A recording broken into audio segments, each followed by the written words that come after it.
My name is Mila Panić, and I'm currently an artist in residency at Residency Unlimited. And as part of my practice, we agreed to also have this talk because I'm also part of the collective and association called Fully Funded Residencies. So you will see on the screen 4 of my colleagues. It's actually 8 of us in the team. And I will shortly introduce who we are. Maybe some of you already heard about our website and or browsed through the calls that we are publishing.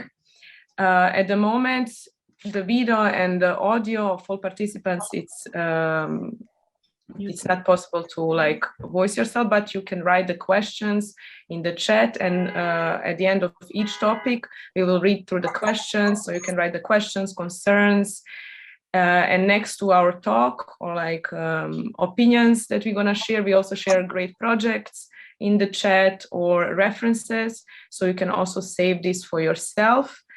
So yes, fully funded residencies. So we exist not in this form forever or since the beginning. In the beginning was very naive initiative, started in 2018, just as in the form of the website, where I, from the personal need or boardroom, I started the website. And then in the terms of 6 to 8 months, we got 2 new members. And I think, yeah, the way we grew, it's also unique, but also very common that through sharing and solidarity, we became a team of 8 people. That after me, Enrico and Elliot joined, and then in 2020, 6 other members became part of association, and that's the time when we decided to make it official and register our group so that we could apply for certain fundings. And what we really wanted to discuss in many occasions, but and also in this one, it's non-artistic labor, not just within art community and cultural community, but also in terms of residencies. So not just that we as an artist are going to residency and what we are going to do there, but also what it's necessary to do pre-residency or after residency, what are the costs of voluntarism within the art system, where we're also going to discuss our own way of self-organization and what it means, solidarity. We are also very much interested in transparency.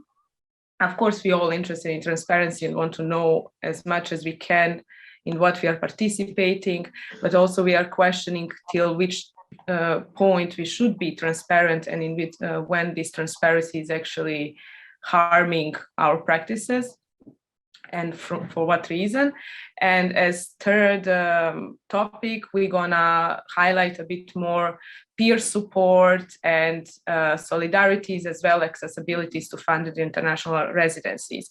And in this section, we're gonna share a lot of cool projects that other artists and cultural workers are doing, and probably self-initiatively or in terms of voluntarism. And from here, I would like to introduce then the first topic, which is, yes, non-artistic labor within art residencies. So for us, from our perspective, this was something very interesting in terms of us, 8 of us coming together and sharing residencies. We are not just we as an artist participating in the residency, but also disseminating this knowledge and opportunities. And we became aware how many of these type of initiatives actually exist on social networks like Facebook, Instagram, or plenty of websites as well that are run by artists. And last year, we participated in one of the talks with one group of artists and association called Index from Indonesia. And I think it will be great. I think it's going to be dropped in the chat, the link of the recording, where you can actually rewatch the whole talk as well, where we address the non-artistic labor within residencies. I hope it was already in the chat dropped our website, Fully Funded Residencies, and our Instagram account and Facebook. where actually you can really follow the open calls that are just fully funded, because this is the main filter we are using, and fair from our perspective. And yes, so from here, maybe one of my colleagues, all of my colleagues can actually introduce themselves, and then we gonna dig more into the topics. And yeah, feel free to ask anything in the chat. Yeah, maybe I start. My name is Lena Skratz, and I'm also a visual artist. I work with very different media. Yeah, usually it's kind of performance, installation related, but I'm also doing publications, games, all kinds of things. And I'm based in Berlin. And right now I'm in Hamburg for the Easter weekend to spend with my family. And I'm really happy to have so many of you joining here, and I'm gonna collect your questions to kind of raise them in the break, and I'm looking forward for all the feedback. And I'm seeing there's more people in Hamburg here, so that makes me really happy. Hi, I'm Elliot Moleba. I am a South African artist currently based in Oslo, where I'm doing my PhD in the theatre school in artistic research. And right now for the Easter, I'm in the south of Norway, and it's sunny. So that's why I'm taking the opportunity to be in the outside and soak in some natural vitamin D, which is a rare sighting for us in these northern parts of the world. Okay, I think it's my turn. Hi, everyone. My name is Saša. I'm also one of the visual artists. My origin is from Bosnia, and I'm currently based in Berlin in the warmth of my room, hidden from the drizzles of Berlin. I am one of the members of Fully Funded Residencies, one of the friends among these 8 people that are running initiative, and I'm helping our initiative to exist, expand, and run smoothly, as smooth as it's possible, and help others with the content that we offer. And maybe I can start with the first topic that we are going to address in our talk, which is labor, non-artistic labor behind residencies. And this is something that we actually gained a lot of knowledge about through running our initiative of Fully Funded Residencies.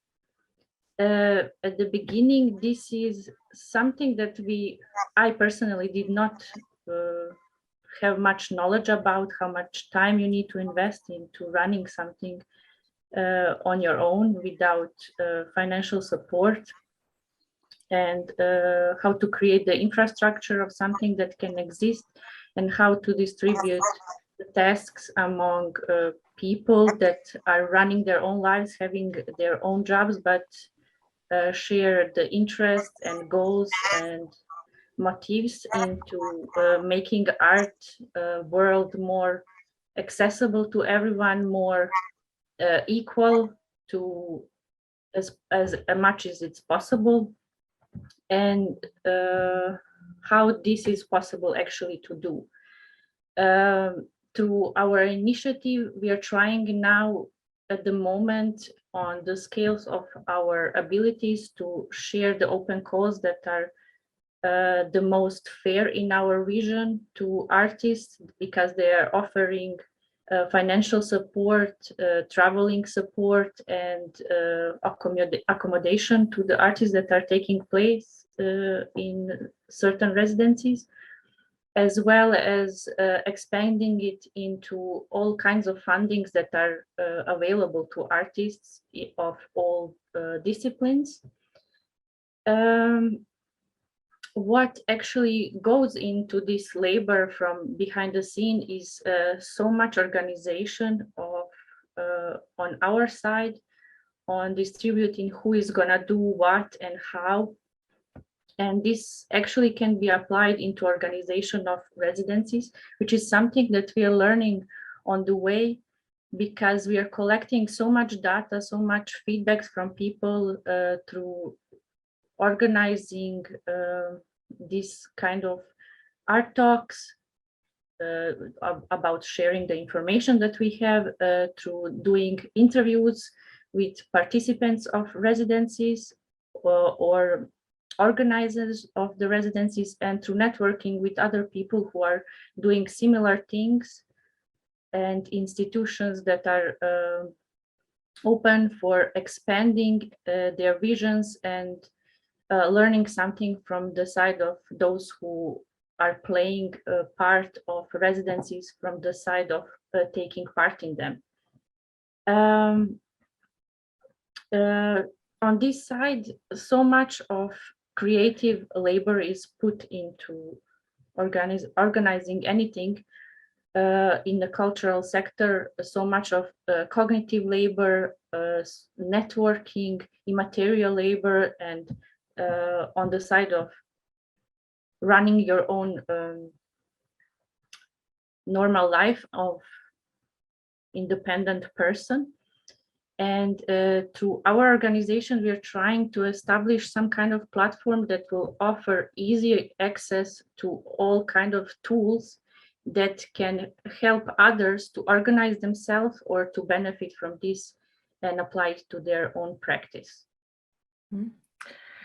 Yeah, maybe Lena can say, I think you added also, I mean, we are trying a lot to do through Fully Funded Residencies, but at the moment we are just functioning through the online platform, and hopefully we'll be able to do publications and workshops. But we as artists, because in our group we are all artists, writers, poets, researchers, and we are just communicating as peer-to-peer. So we're going to share our experience of applying for residencies and how much of applications you need to do in order to get one. But I think Lena was making a great point. I believe it's that she added this about how much labor is actually invested after the residency.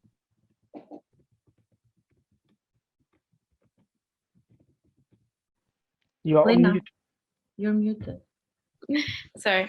Yeah, I think in general, we have a very outdated idea of what artistic work means, and this kind of idea of being creative and being in the studio and so on. And me and my partner, who's also a part of Fully Funded Residency and also my common collaboration partner in our artistic practice, we are often talking about it as some form of almost like a fictional writing to do all this kind of application process and write about things that might happen in the future but will probably never happen because you are declined like so many times, and like this whole kind of bureaucratic apparatus around this application process is actually what became our job. And it's not only the process before of kind of preparing, writing, and so on. But as Mila just mentioned, also afterwards, like handing in finance plans and paperwork and documentation and reports and so on. And the proportion of the actual artistic work that we are doing is so small that it gets like really frustrating. And it's easy to kind of get lost and feel like really alienated in this application process. So what we are trying is to find more kind of like solidarity in this network also already in this process, to not kind of feel so alone with this, and also to kind of get help and support and just feel that you're not like alone in this. So I think that's a really big point from our agenda. And I would just like to add on what Lena was saying. And of course, as we started to really dig into different places, looking for residencies, and that at one point they all become very generic, you know, in what they offer, except the geographical location might be different or amount of money. That through that you see that there is like vast amount of opportunities. And what we always advise to our colleagues or the one who just started to experience the world of residencies, and I believe everyone should, but to, we kind of started to appreciate our own time, how much we should invest and to what we should apply. Because myself, I was applying to everything a couple of years ago. It doesn't matter if I would fit to the open call or not, because I think there was this pressure of continuing the artistic practice while having 3 to 4 jobs. But then again, once you return from the residency, you don't have these jobs, so you need to invest again the energy to gain them back.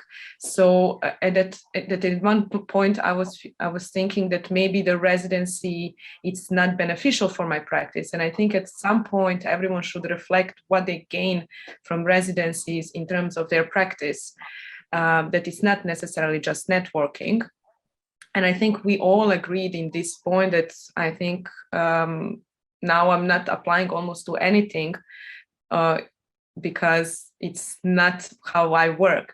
But I know that it's so much important to many artists, and we don't want to stress it even more that everyone should apply for everything, but we always highlight, please read through, and if you really want to apply and you think that your practice can benefit, because there is so many opportunities and everything for everyone. Yeah, and also to understand that this is kind of like a two-way road, that it's not just you needing this approval from another institution or from an organization saying you are the artist we want to work with, but also making this decision for yourself to choose with which institutions, associations I want to get involved with, and why, as you said, like, does this make sense to me? And do they share my values? Is my kind of research topic matching with it? And then it also automatically kind of creates a different motivation. And I think it becomes very clear why you want to be there and why you should get this opportunity. And it's also not kind of so forced anymore that you need to kind of come up with some extraordinary proposal or something, but you have like a very genuine idea why you want to be there. And I think that's really goes a long way. I just want to pick up on both points that have been mentioned by Mila and Lena. Part of, I guess, arriving at the place where you're able to evaluate whether things are really appropriate for you. In an ironic way, you need to go through a lot of applications as well, because one of the positive things to mention about that process is also that you get to define what kind of your voice or your artistic practice or direction is. That I think a lot of us, even though now in hindsight we probably overdid it, that there was kind of something positive in being able, through these many applications, start to see an emerging pattern of what my voice as an artist or my role that I want to play in society, or just in general what I'm interested in as an artist. So it's a lot of labor, but it's not done for nothing. And I think at the end of it, we are all grateful to walk away with a sense of knowing better how to define ourselves, and that definition of the self kind of angles you to which opportunities are a little bit more tailored towards you, rather than chasing everything that comes your way. Because I think that's always the trap of every young artist, trying to put yourself out there, and that's valid to do that. Yeah, I want to add on this from my personal experience, and also I assume from Saša, so that I noticed, of course, when I see my applications from 10 years ago, there is a growth. So there is a way of, it's like a schooling process that it's not necessarily taught in university, but also how much the endurance it's validated. Because what we are chasing, why we feel like we are like getting an award when we receive an email that we are accepted to some residencies because of exactly of amount of work that was put into it was not maybe proportional to this residency and what they're offering. And that I learned actually or noticed that through 5-10 years, this endurance and constant application and not maybe getting it, at some point it's going to pay off, but not necessarily like, I think I lost the track, but yes, that not maybe the best project is going to get awarded or get financed or something, but someone who really had continuity, because nowadays I feel to be continuous in what you're doing next to everyday precariousness, it's really something that's getting awarded and acknowledged. And yeah, this is just, I wanted to add on Elliot's. And if, I don't know, Saša wants to add something. I would like to add something that in this process of establishing Fully Funded and through all these applications to go through our hands first, to select them and share with others, I learned that I really enjoy having this power of checking every single one of them and evaluating them on my own and seeing that I'm actually applying for less residencies since I'm doing this job, because I'm maintaining the Instagram page and I'm selecting the most useful informations that are going to be shared with others. And I know in many cases, it's so funny that how they manage to wrap the benefits that you're getting from the residencies, because they offer you financial support or offer you accommodation, that many times the things that are behind were expected from you neglected, and this actually downgrades the value of your development in this residency, because they either co-finance your projects, or they don't offer you projects, but they require that you are leaving some artworks as a gift for the residency space, or they are refunding your investments, which puts you in a position of spending your own money, going into minus, and then regaining back the investment that you are putting in, writing all the reports that you need to submit after the taken part in residency, leaving them feedbacks without clear knowledge of what is there gained for the whole institution. Do they do something with this information that they are collecting from the artists that are taking residencies, or this is just something that they are using to justify their own existence to someone who is financing or sub-financing the organization? And often expectations are not really clearly communicated beforehand.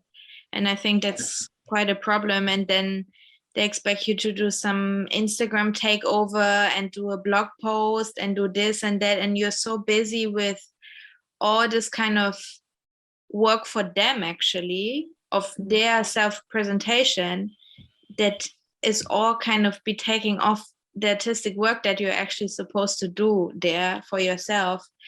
And yeah, I kind of start to have a problem with the conditions somehow, including this idea to make like a perfect scripted project proposal, because I also work very site specific, and this idea that you can come there and know beforehand in which way you want to work with the community, what is also often expected, like what you're going to find interesting there, what are like the local specific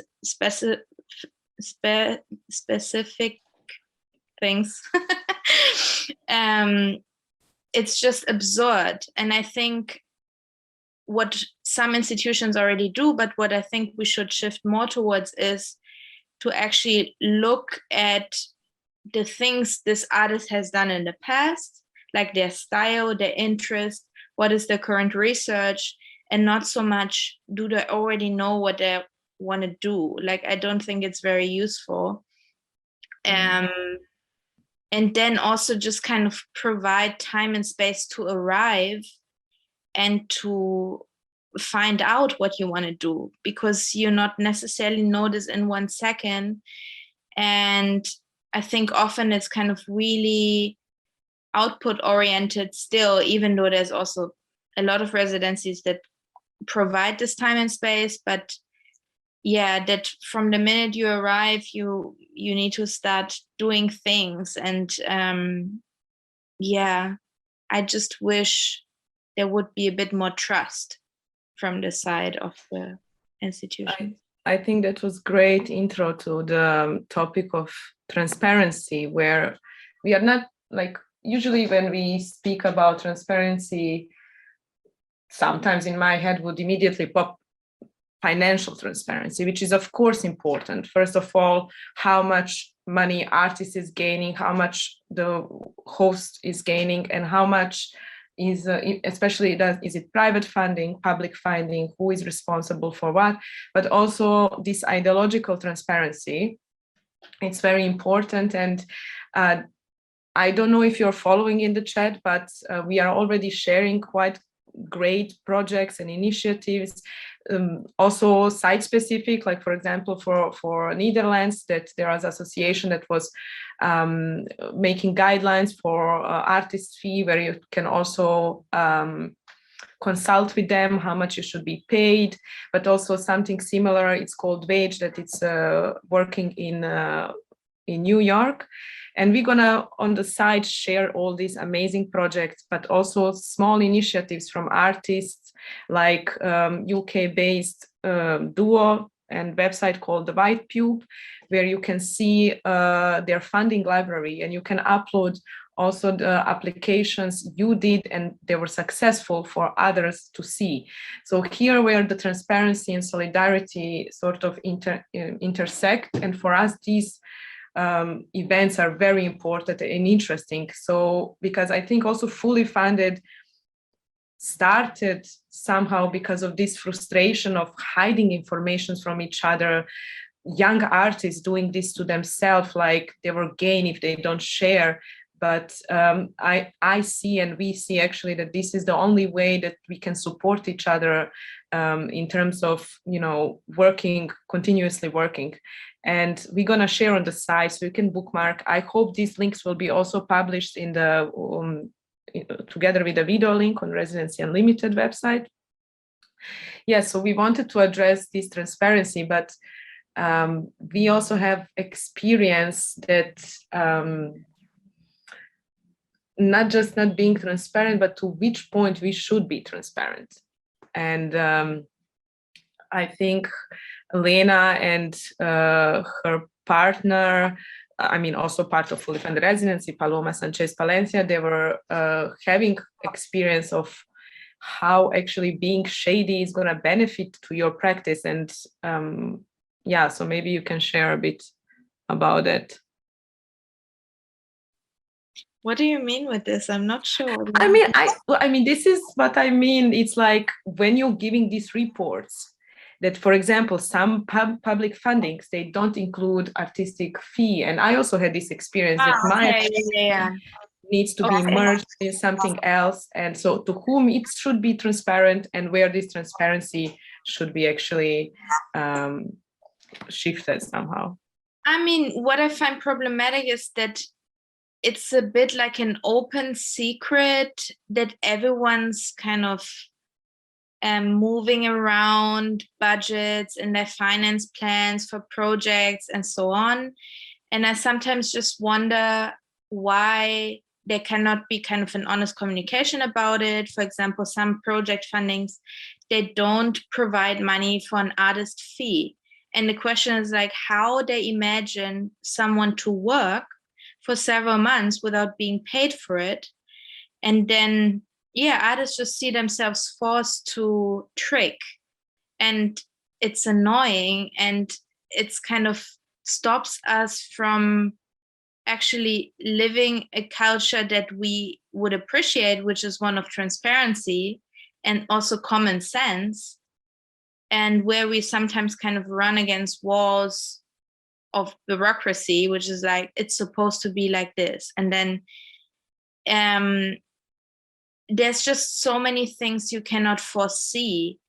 Also making this finance plan before, and you want to kind of rent a projector, but then the exhibition space has a projector, but the projectors need media players, and then you can't use the money to buy the media players for the projectors instead, because you said you're going to rent the projectors. And it's just like, it becomes this nonsense obstacle thing. Yeah.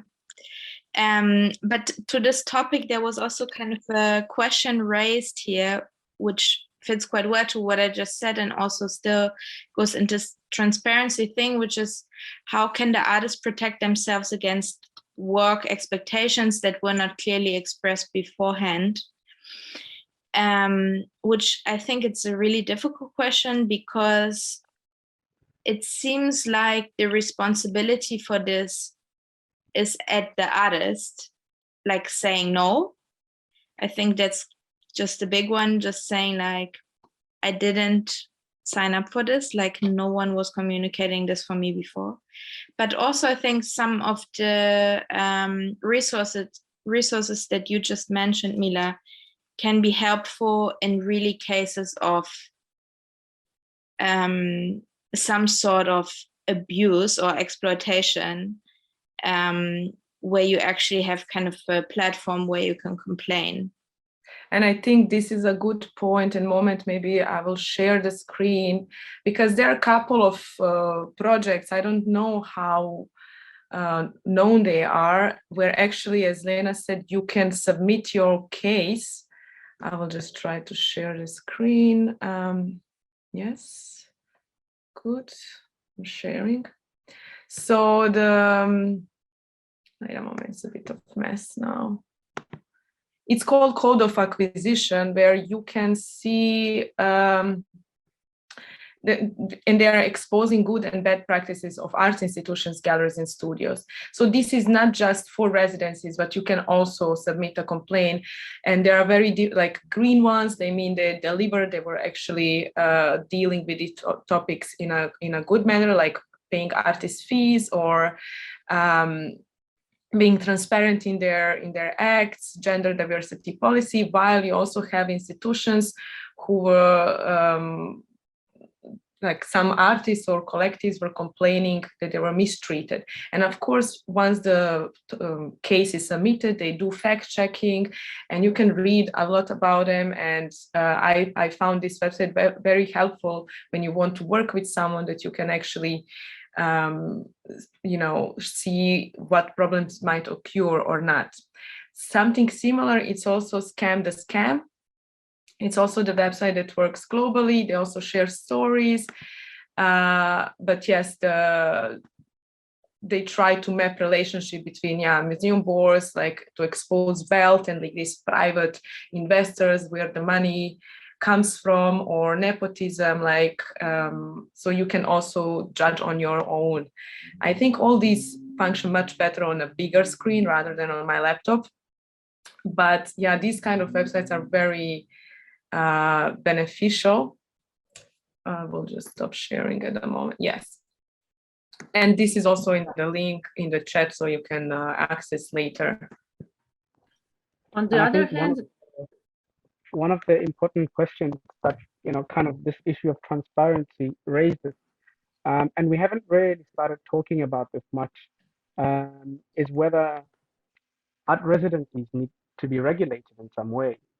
Because as things exist right now, when you're creating an art residency, you basically define the terms. And so, the people the institutions that offer these are always, they always hold the upper hand.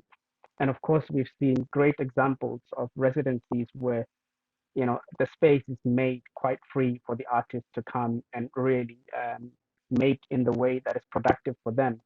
But by and large, it's still very much that you kind of get inserted into a space that often gets quite rigid quite fast when you start asking for things that go beyond the norm. And it's quite ironic, because these art residencies are working with artists, and it's hard to standardize people's practices. And that for me always opens up room in which, if the framework of the residency is not flexible enough, creates problems, particularly, also in relation to questions of what art residencies really, really expect from artists. Um, very few times is that, kind of clarified. And the most famous one is that we expect nothing, it's just a space. And if, of course, you create something, you can share whatever you want. But, I think in spaces, and I've been to an art residency where in the end, nothing was created. And we were talking about how nothing is productive in against a capitalistic society, where, our productivity is always measured in kind of quantities. Did you create how many X number of works did you make? And it's quite funny when you've created nothing from that time, but you suddenly start to see that these relaxed expectations that often are kind of, oh yeah, you can do whatever you want. Actually underlying some of them is a real hard line, like we expect you to make something. But without a body over and above these institutions to regulate, I think we're always going to be stuck in this loop where the people that create the residencies are always the ones that also regulate themselves. And I'm not sure at what point, and maybe things like the resources that Mila was sharing now are kind of the beginning we're seeing towards a need for regulation, but I'm not sure how it's even possible because these are kind of self-initiated um, opportunities mostly, other than the government initiated one. And again, the regulation, I think, would also have the downsides of many things being impossible, like to start yourself, or you would need like so much paperwork to kind of just do your own thing, or you are not fulfilling this criteria or that. So it's really tricky. Yeah. I also want to add on this transparency, like, and that what Elliot was saying, yeah, but we are seeing now that mostly artists should fit the model instead of being opposite, that residencies should model themselves towards the individual artist. But after the pandemic, I think the term of residency or what they should provide and what is important really kind of started to go onto the surface that we are noticing. And for me personally, it's even the question, should the residency be called even residencies anymore? I feel that this is a bit old-fashioned term that's kind of trying to put everything under some umbrella, but it's really much diversified, and these models and where it actually could go, does it needs to involve time, does it needs to involve space?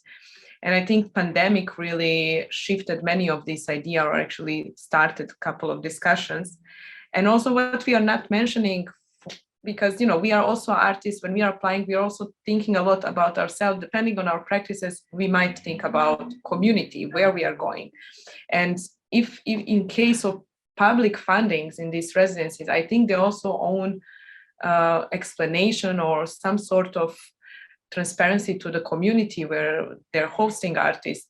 Doesn't matter if the residency doesn't expect from you to do something, but still this money comes from somewhere. And how does this enrich the community? Even though my practice might not involve working with communities or people, still there should be, I guess, some program or involvement in many, there is different ways to get involved.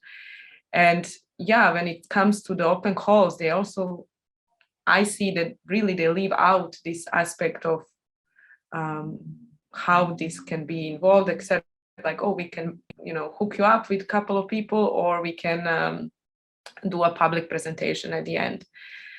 But yeah, in the long term, this evaluation process of the residency, does this residency needs to exist, and what was beneficial to the community, it's also something that needs to be a bit explored. We know that evaluation process, it's quite hard, but it's not seen as in residency practices so much. Yeah, something else in relation just comes in mind, especially kind of getting in touch with people and connecting to the community and involving people and so on. It's also a bit this kind of short-lived idea or very kind of unsustainable idea of residencies, which is not so much about creating this kind of long-term relationship also with an institution, with this idea of kind of coming back, of returning and really in the long run getting involved with this place and maybe coming back to learn more and so on. So for the artists, it's kind of really difficult, I think, to arrive in a new place over and over again and then kind of cut the bonds somehow afterwards. And it doesn't matter if you kind of like a community, have a community practice or not, it's you always building some sort of relationships. And then being also out of your home for a while and then kind of reconnecting there. And yeah, I would appreciate more kind of institutions wanting to kind of keep in touch with others and giving them opportunity to come back for another thing and so on. Like, yeah, I'm very concerned about this fast relationship somehow. It's really difficult for me usually to leave the place again. I think it's also very important to address that no matter what kind of residency you're applying in 90% of cases, they want you to apply with a certain project that is already written and determines in certain way your involvement with the residency host or the institution that is gonna host you. And especially if you're a young artist, you don't know what this actually means. In practice, most of the time, this project that you put so much work into writing, when you get the residency, you can consider it as paying off because at least you're participating in these residencies. But no matter how many residencies you're applying for, you need to write a project for each of them, and this labor is not being granted properly.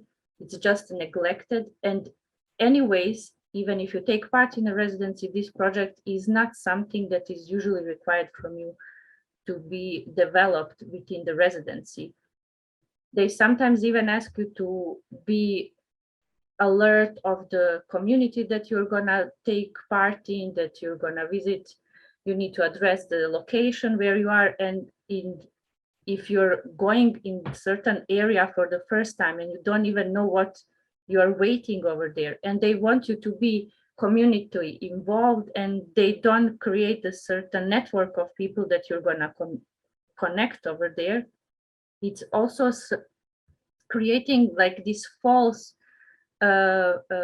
promises of successfulness of your project that you wanted actually to realize over there, and there is no assurance that it's gonna be put through, even if it's required from you to promise it. And as the most important thing is actually to get into a residency, and there is a certain way of addressing the transparency of getting into it. I shared one of the links. It's from a White Cube. They have one of part of the platform. If Mila wants to share the screen. You mean about, yes, I can do it, about the fundings? Yeah. Yes, I'm going to share the screen. And I wanted to add on Saša this transparency, especially like in terms of fully funded. And, we are also getting a lot of open calls from different institutions or galleries. And as we know, not all residencies are funded. Actually, majority ask for money, whether this is to pay the residency itself or application. And just before I share the screen, to address this, what we always like to ask, even there, if there is like, claiming you are international, but you're having application fee, even €5, it's already not international.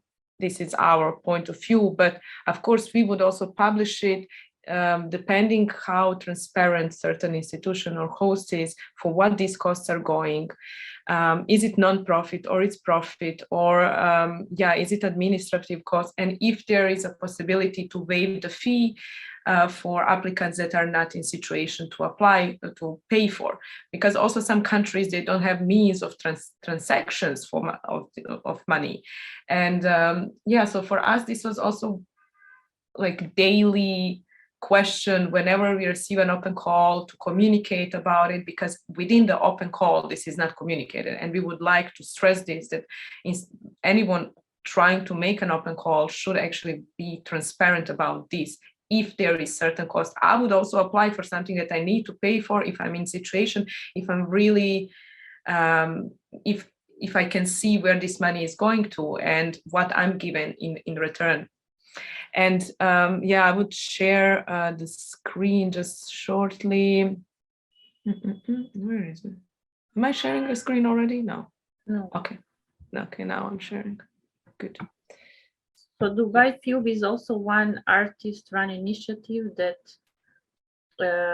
has multiple tasks that they are covering with their work, but they also created one part on their website where they are sharing successfully funded applications that went through certain processes and how much money they were granted.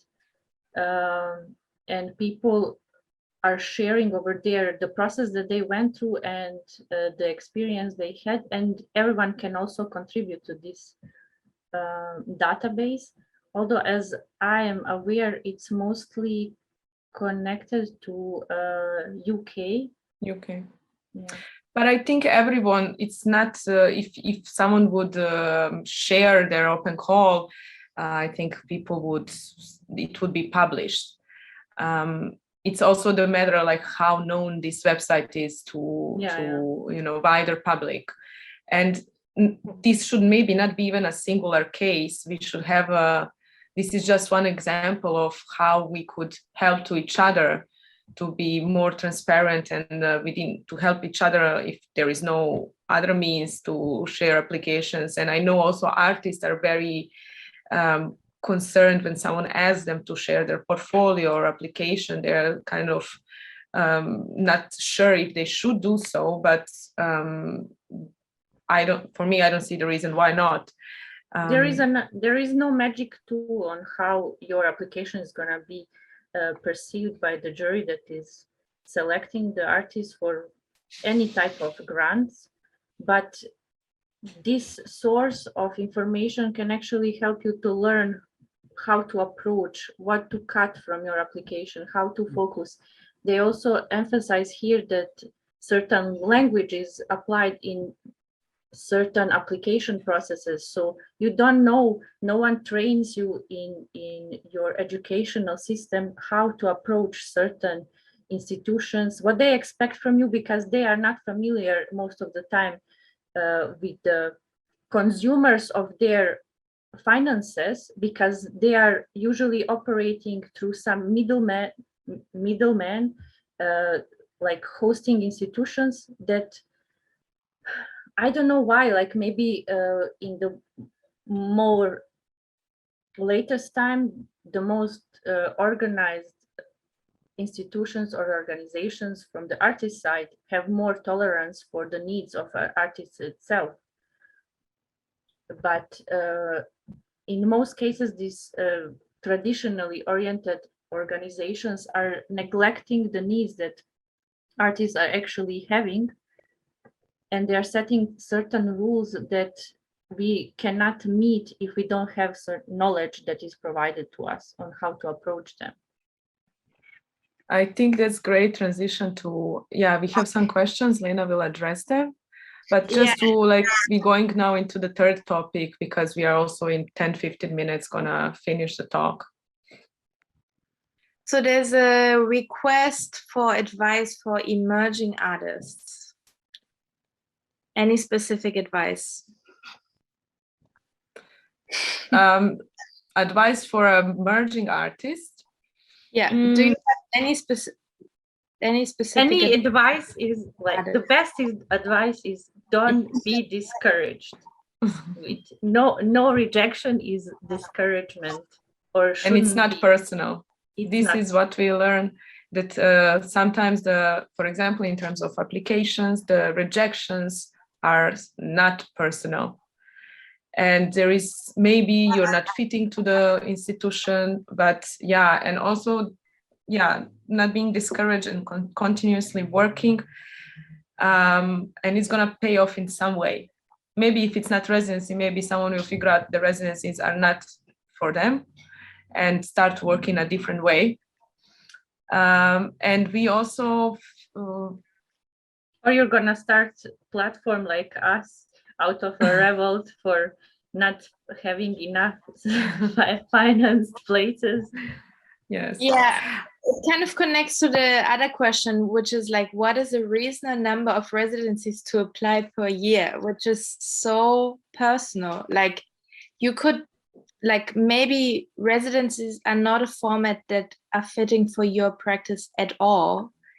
And maybe also you are not a character that likes to kind of be in different places. Maybe you want to make something really grow in the place where you're based and you want to put your time and energy there.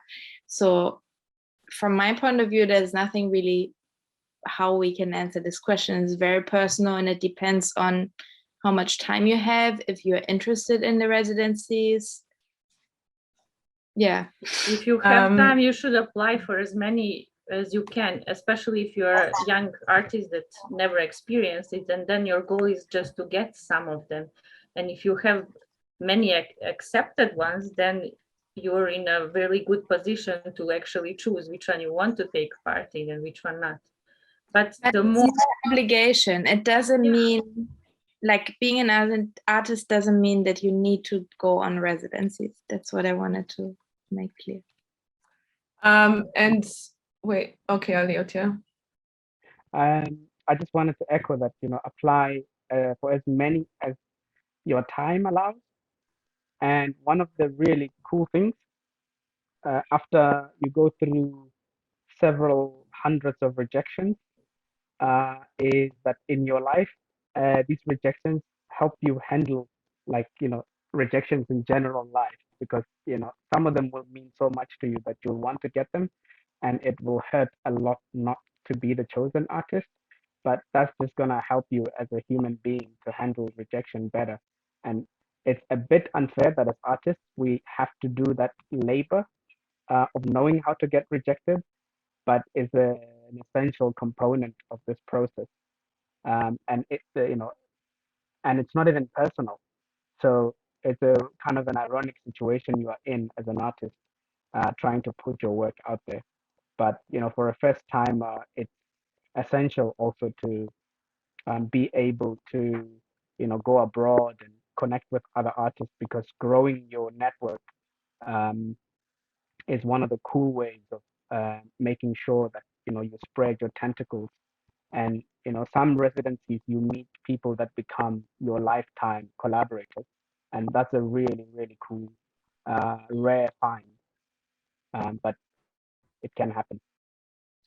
Okay, also someone wrote a comment: when applying to a new residency, I find it helpful to reach out to the past participants to ask about their residency experience, which I find like very useful. And as our platform has many goals, not just sharing open calls, we have one side of our website on which we share interviews that we did with institutions or participants from the residencies, that they are writing their own reflections on their experience. How was it? What was the benefits? What was the minuses? What would they change? And we would also like to expand this. And maybe here I could also address, if someone took part in any residency and wants to or has a need to share the experience, good or bad, with others, you can always write us and we can set up an interview and publish it on our website so you can share it with the broader audience. Yeah, and this is a good moment maybe to mention this different ways of solidarity, and how we also started to use our platform not through interviews with artists, but with workers within art institutions. All of us worked in some point in an arts institution, whether it's a cleaning person or art guard or guide, and we are very much aware of hierarchies that were emerging there. And we also did an interview, which you can find on the Fully Funded Residency page, with trade union of Pinchukar Center, because they were all fired as a group, and we wanted to provide platform where they can reflect these problems that are not maybe necessarily connected to art residency such, but also prominent institutions that are not so easy to find or get to know. And, you know, we all know that Pinchukar Center also has this huge award that they are giving. And we also did an interview some years before this incident that happened with the director, where we were thinking how this application process is possible, where thousands of people are applying and they are claiming that they're going through each application within 10 days, which is very hard to believe that they do so. But and what kind of, this is what we were mentioning before, this part of transparency. Is my application seen or not, or how it's selected? Is it invitation based, but actually you're claiming that you're open for everyone?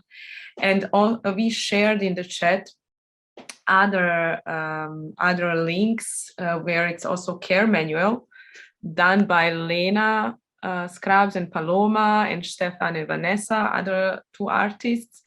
She can say a bit more about it, but also there is a great project called Creatorial Hotline, and they're active this month as well, where every artist or cultural worker can call and arrange a meeting with certain curator, not maybe just to talk about their practice, but to talk about current problems within the art world. They started it during pandemic because of institutions shutting down and not being able to share experiences in person. And also the big list of opportunities where many of us already know, and Project Wage that is based in New York, but also Migrants in Culture, where they created also amazing guide for cultural workers and what means to be migrant and migrant within the culture. Yeah, the care manual was kind of growing in a collective work, also in collaboration with kind of people from numerous cultural institutions and little project spaces and so on, like from the cultural field. We did a lot of interviews, and we're also kind of coming from our own experience.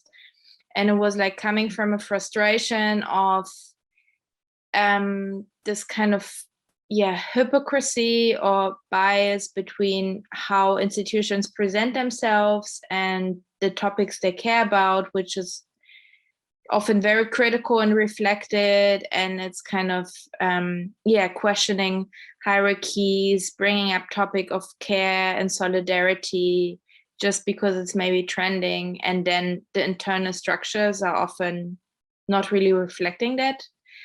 So it's a little book with some practical exercises or proposal how you can take care in your private life, but also in the institutional life. And it's written as a draft, so the readers are encouraged to rewrite it and extend it, and it's kind of a work in progress that is never done. So before we end, I would just also like to mention that, Fully Funded functions still on, it's voluntary basis. 8 of us is working this when we can. We are updating our websites, and new website is going to be published soon. If you really like what we are doing, you can also support us through Patreon, and we can, because we want to have this program on mentorship in next year, hopefully. And so if you have anything to share, open call, or any project that you find useful, you can also send and reach to us so we can share with our community. because this is, I think, the soul of the whole project. There, this can be like one bucket where everyone can contribute in different ways. With it, also you can do an interview if you want, and we can publish it on a platform. We don't want to make it structured that it's just 8 of us who are having control out of this. So yeah, feel free to reach out and to write if you have any questions. Thank you everyone for joining. Maybe we are gonna collaborate in some way in future. Who knows? Or maybe you're gonna start your own initiative and you're gonna need some advices. We're gonna be here to help if we can. Or you can give us some advice. Exactly. Yeah. Thank you for joining. Have a great day. Ciao. Bye-bye.